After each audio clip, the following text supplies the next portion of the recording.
नमस्कार दोस्तों, मैं आर.डी. यादव जॉब मंत्रा पे आप सभी का स्वागत करता हूं। आशा करता हूं आप सभी लोग अच्छे होंगे और अपनी तैयारी अच्छे तरीके से कर रहे होंगे। दोस्तों, यह पॉलिटी का नेक्स्ट सीरीज़ है। इसके पहले मैं 2-3 वीडियो करा चुका हूं और आप लोगों के लिए जैसे इसमें आप क्वेश्चन देख सकते हैं, जो क्वेश्चन आ रहा है आप मैं कई पेपर सॉल्व करा चुका हूँ। आप जो क्वेश्चन का लेवल देखेंगे, बहुत टफ क्वेश्चन नहीं आते हैं एग्जाम में, और 1-2 क्वेश्चन आ जाते हैं वो सब छोड़ने के लिए रहते हैं। ऐसा नहीं कि आप उसी चक्कर में अब वैसे ही क्वेश्चन खोजने लगे पढ़ने के लिए। जो रिपीटेड क्वेश्चन, जो आने वाले क्वेश्चन हैं, जो प्रीवियस ईयर में आए हुए हैं, उस क्वेश्चन में गलती नहीं होनी चाहिए। सिलेक्शन वही से ही क्वेश्चन कराते हैं और उसी के अकॉर्डिंग हम लोग जो है 3-4 लोग मिल करके लंच टाइम में क्वेश्चन बना रहे हैं, 1 लाइनर क्वेश्चन के रूप में। तो आप लोगों को प्रोवाइड करा देंगे धीरे धीरे। और पॉलिटी का, हिस्ट्री का, ज्योग्राफी का एक सेपरेट वीडियो भी बना दूंगा, इकट्ठे एक साथ क्वेश्चन करके। जितना आया हुआ है आरओ में 2011 से लेकर के अब तक, वो मैं सारा आप लोगों को करा दूंगा।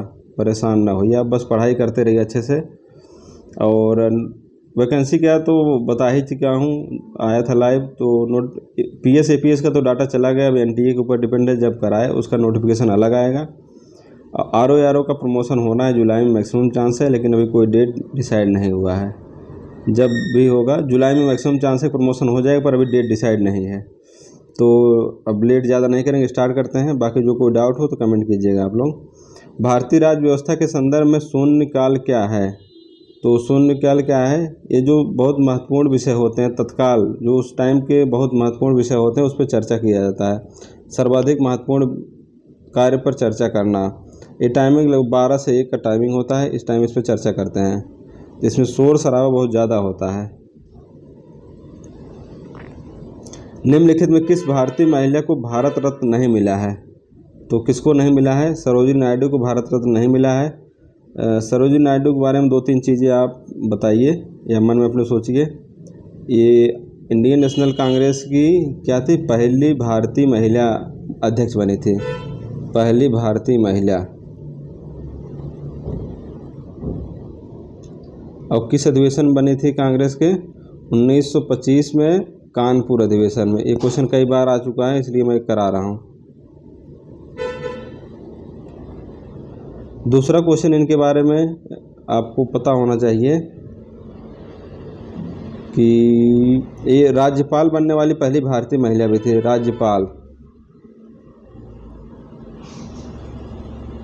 राज्यपाल बनने वाली पहली भारतीय महिला थी। और मदर टेरेसा को भी भारत रत्न मिला हुआ है। अनुरा आसिफ अली के बारे में क्या जानते हैं आप? इनको grand old lady of independence कहा जाता है। Grand old lady of independence कहा जाता है। और एमएस सुब्बालक्ष्मी के बारे में आप, पहली संगीतकार थी जिन्हें भारत रत्न मिला था। ये पहली संगीतकार थी जिन्हें भारत रत्न मिला था। ये उतना इम्पोर्टेंट नहीं है, लेकिन आपको पता होना चाहिए। तो नेक्स्ट क्वेश्चन देखते हैं। भारतीय संविधान का कौन सा अनुच्छेद यह कहता है कि भारत में एक उपराष्ट्रपति होना चाहिए? भारत में एक उपराष्ट्रपति किस अनुच्छेद में लिखा गया है? अनुच्छेद 63 में लिखा गया है।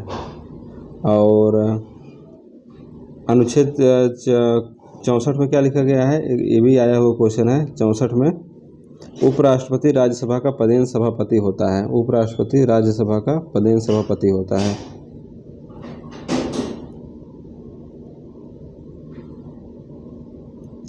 और उपराष्ट्रपति का जो पद है, उपराष्ट्रपति का पद कहाँ से लिया गया है? ये भी क्वेश्चन आ चुका है। उपराष्ट्रपति का पद कहाँ से लिया गया है? यूएसए से लिया गया है। जितने क्वेश्चन मैं बता रहा हूँ, सब कहीं ना कहीं क्वेश्चन आया हुआ है, वही मैं आपको बताता हूँ। पंजाबी भाषा किस लिपि में लिखी जाती है? पंजाबी भाषा गुरुमुखी लिपि में लिखी जाती है। संविधान सभा का कार्यकारी अध्यक्ष कौन था? इसमें 2-3 क्वेश्चन इसके आते हैं। 9 दिसंबर 1946 को जब प्रथम बैठक हुई थी, 9 दिसंबर 1946 को, उसमें कार्यकारी अध्यक्ष सच्चिदानंद सिन्हा बनाए गए थे। ये वाला थर्ड ऑप्शन, सच्चिदानंद सिन्हा। लेकिन जो 11 दिसंबर 1946 को बैठक हुई, उसमें परमानेंट अध्यक्ष बन गए राजेंद्र प्रसाद, डॉक्टर राजेंद्र प्रसाद। और एक क्वेश्चन और इसमें आता है, संवैधानिक सलाहकार कौन था? संवैधानिक सलाहकार BN राव थे। ये भी क्वेश्चन आप लोग याद कर लीजिए। और 9 दिसंबर, 11 दिसंबर और 13 दिसंबर जब हुआ, 13 दिसंबर को बैठक में उद्देश्य प्रस्ताव प्रस्तुत किया गया था। 1946 उद्देश्य प्रस्ताव, जो प्रस्तावना उसको प्रस्तुत किया गया था। और किसके द्वारा प्रस्तुत किया गया था? पंडित नेहरू के द्वारा प्रस्तुत किया गया था। ये सब 3-4 क्वेश्चन है, इसको याद रखिए। स्टेप संक्षेपण नेम है कल्याण कार्यक्रम की सहायता करनी होती है, किसके लिए है? ये थोड़ा क्वेश्चन टफ था, ये जनरली सब नहीं कर पाते। ये महिलाओं के लिए है। Support to training and employment program for women है, ये महिलाओं के लिए है। और 1986-87 में इसको स्टार्ट किया गया था। संसद में पहला लोकपाल बिल कब प्रस्तुत किया गया था? संसद में 1971 में प्रस्तुत किया गया था, लेकिन लोकसभा भंग हो गई थी तो वहाँ पास नहीं हो पाया था। पास कब हुआ था? ये भी क्वेश्चन आ चुका है, 2013 में।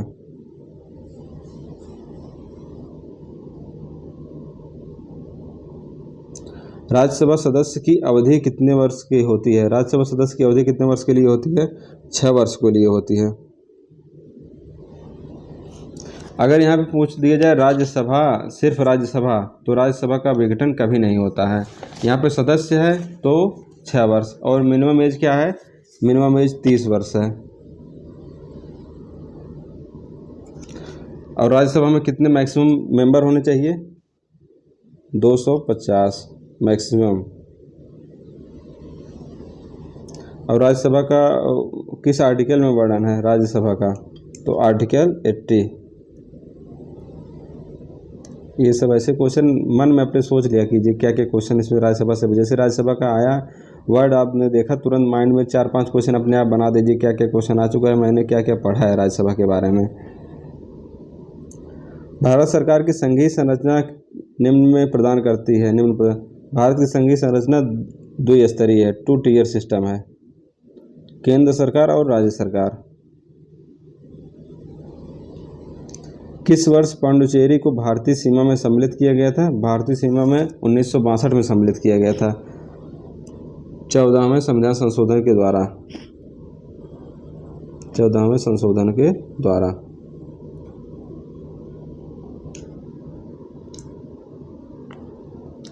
पंजीकृत भारतीय नागरिकता हेतु एक व्यक्ति आवेदन के तुरंत पहले कितने वर्ष तक भारत में रहा हो? तो 7 वर्ष भारत में रहा हो तब हो पाता है। यहाँ पे कितना दिया गया है? 1, 2, 4, 5 दिया गया है, लेकिन सही आंसर है 7 वर्ष भारत में रहा हो। तो 4th ऑप्शन मैक्सिमम यही है। बाकी इसका हमें लगता है कि आंसर की में सबको नंबर दिया गया होगा। केरल के सामरिक युद्धदायक कला प्रकार का नाम बताइए। अब ये आप थोड़ा देख लीजिए, एक क्वेश्चन एक बार आया था, थांगता आ चुका है, केरल का तो नहीं आया था। थांगता कहाँ का है? मणिपुर का है। एक क्वेश्चन एक बार आ चुका है,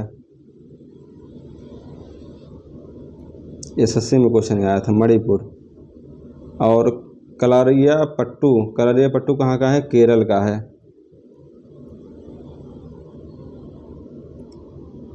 और सिलम्बम, ये आप तीनों याद कर लीजिए, ऑप्शन में दे दिया है, समझिए कहीं कभी न कभी क्वेश्चन जरूर आएगा। सिलम्बम कहाँ का है? तमिलनाडु।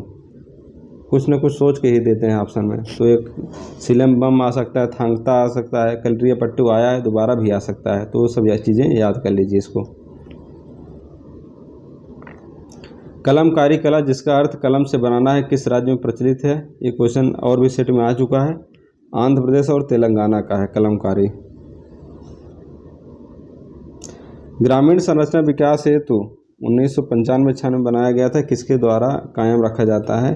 तो ये नाबार्ड द्वारा कायम रखा जाता है। नाबार्ड गठन कब हुआ था? 1982 में। और ये भी क्वेश्चन आ चुका है, किस पंचवर्षीय में हुआ था? 6ठी पंचवर्षीय में हुआ था।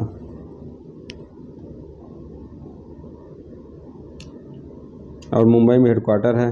भारतीय संविधान के किस भाग में पंचायती राज व्यवस्था के बारे में उल्लेख है? तो पंचायती राज व्यवस्था भाग 9 में है। भाग 9 में पंचायती राज व्यवस्था है। अब ऐसे ऑप्शन दिएगा तो अपने आप मन में सोच लीजिए क्या क्या है, थोड़ा रिकॉल कीजिए अपने आप को, तो उससे तैयारी अच्छी होती है। भाग 6 में क्या है? भाग 6 में राज्य सरकार से रिलेटेड कामकाज है। भाग 3 में क्या है? तो बहुत इंपॉर्टेंट है, मूल अधिकार है। भाग 4A में क्या है? मूल कर्तव्य है। अब मूल अधिकार कहाँ से लिया गया है, मूल कर्तव्य कहाँ से लिया गया है? मूल अधिकार लिया गया है अमेरिका से, मूल कर्तव्य लिया गया है रसिया से। ऐसे चीज़ों को कनेक्ट करके याद कीजिए। ब्रह्मा विष्णु और महेश की अति विशाल त्रिमूर्ति प्रतिमा कहाँ स्थित है? ब्रह्मा विष्णु और महेश की त्रिमूर्ति कहाँ पे है? एलिफेंटा गुफा में है, यहाँ पे प्रतिमा है। अजंता की गुफा पर क्या है? एलोरा की गुफा, अजंता की गुफा पर क्या है? बौद्ध से रिलेटेड है, यहाँ पे बौद्ध की जातक कथाओं की प्रतिमाएं प्रचलित हैं। एलोरा की गुफा में यहाँ पे एक विष्णु जी का भी है चित्रित, विष्णु जी का। भारत की पहली बार राष्ट्रीय आय का आकलन का अनुमान किसने किया था? दादा भाई नौरोजी, और उनकी फेमस बुक आपको पता होना चाहिए, जो हर एग्जाम में आता ही आता है। बम्बू नृत्य निम्नलिखित किस क्षेत्र से प्रचलित है? बम्बू नृत्य मिजोरम से है। तो ये सब स्टैटिक जीके से रिलेटेड है, लेकिन स्टैटिक जीके का भी मैं 2-2.5 हज़ार क्वेश्चन आप लोगों को दे दूंगा, उतना पढ़ लेना, मैक्सिमम चांस है उसी से क्वेश्चन आएगा। तो एग्ज़ाम के टाइम आते आते भैया आप लोग जैसा ही पढ़ रहे हैं पढ़ते रहिए, एग्ज़ाम के टाइम आते आते मैं काफ़ी आप लोगों को PDF प्रोवाइड कर दूंगा, जो लिमिटेड लेकिन जो आने वाले क्वेश्चन रहेंगे वैसे ही PDF दूंगा। ऐसा नहीं कि आपको 10,000 पेज का PDF दे दूँ, आप उसी में परेशान रहें। तो बेस्ट आप लोग, बेस्ट विशेष, तैयारी अच्छे से करते रहिए। Thank you so much.